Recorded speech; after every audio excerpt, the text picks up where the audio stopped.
ጥቅምት 27 ቀን የሚከበሩ ዓመታዊ የቅዱሳን በዓላት።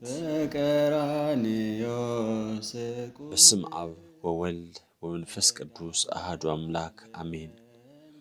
ጥቅምት 27 እንኳን ለፈጣሪያችን መድኃኔዓለም ኢየሱስ ክርስቶስ እና ለቅዱሳኑ አባ መቃርስ፣ አባ መብዓ ጽዮን ወአባ ጽጌ ድንግል ዓመታዊ በዓል በሰላም አደረሳችሁ። ጌታችን መድኃኔዓለም ኢየሱስ ክርስቶስ ለእኛ ሲል በፈጸመው የማዳን ሥራ ክፎችን አይሁድ ከምሽቱ 3 ሰዓት ጌቴሴማኒ ውስጥ ያዙት። ሙሉውን ሌሊት ከቀያፋ ወደ ሐና፣ ከሐና ወደ ቀያፋ ሲያመላልሱት አስረው ሲደበድቡት አድረዋል። ዝም ቢላቸው ዓይኑን ሸፍነው በጥፊ መቱት። ምራቃቸውን ተፉበት፣ ዘበቱበት። ራሱንም በዘንግ መቱት። እርሱ ግን ሁሉን ታገሰ። በጠዋት ከገዢው ዘንድ ሞት እንዲፈረድበት አቀረቡት። በ3 ሰዓት ላይም አካሉ እንዲያልቅ እየዘበቱበት 6666 ገረፉት። በቶስጥሮስ አደባባይ ላይ እርጥብ መስቀል አሸክመው ወደ ቀራንዮ ወሰዱት። በ6 ሰዓት ላይም በረዣዥም ብረቶች 5 ቦታ ላይ ቸንክረው ሰቀሉት።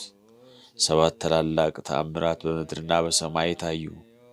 ዓለም በጨለማ ሳለች ጌታ በመስቀል ላይ 7 ቃላትን ተናገረ። ከቀኑ 9 ሰዓትም አካባቢ በባሕሪ ሥልጣኑ ቅድስት ነፍሱን ከቅዱስ ሥጋው ለየ። በዛ ሰዓትም ወደ ሲኦል ወርዶ የነፍሳትን ሁሉ ነፍስ ነፃ ወጣ። 11 ሰዓት ላይ ደጋጉ ዮሴፍና ኒቆዲሞስ ከታላቅ ክብርና ሐዘን ጋር በአዲስ መቃብር ቀበሩት።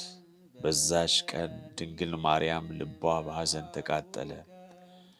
ወዳጁ ቅዱስ ዮሐንስም በፍጹም ለቅሶ አለቀሰ። ቅዱሳት እንስትም በዋይታ ዋሉ። ፈጣሪያችን ኢየሱስ ክርስቶስ የተሰቀለው መጋቢት 27 ቀን ቢሆንም በዓሉ ወደ ጥቅምት እንዲመጣ ያደረጉት አበው ሊቃውንት ናቸው። ምክንያቱም ብዙ ጊዜ መጋቢት 27 የሚውለው በዐቢይ ጾም ውስጥ በመሆኑና የንግስ በዓላት በዐቢይ ጾም ስለማይፈቀዱ ነው።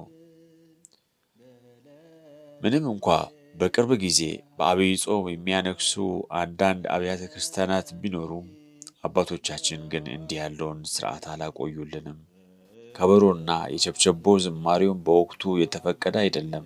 በዚህም ምክንያት የበዓለ ስቅለት ንግስ ወደ ጥቅምት 27 ሲመጣ የመጋቢት 5 ገብረ መንፈስ ቅዱስ ንግስ ወደ ጥቅምት 5፣ የመጋቢት 10 መስቀል ወደ መስከረም 17 መጥቶ እንዲከበር ሆኗል። ስለሆነም ጥቅምት 27 ቸሩ መድኃኔዓለም ቅዱስ መቃርዮስ፣ ብፁዓዊ አባ መብዓ ጽዮን፣ ጻድቅ አባ ጽጌ ድንግል ዘወለቀ እንኳን አደረሳችሁ።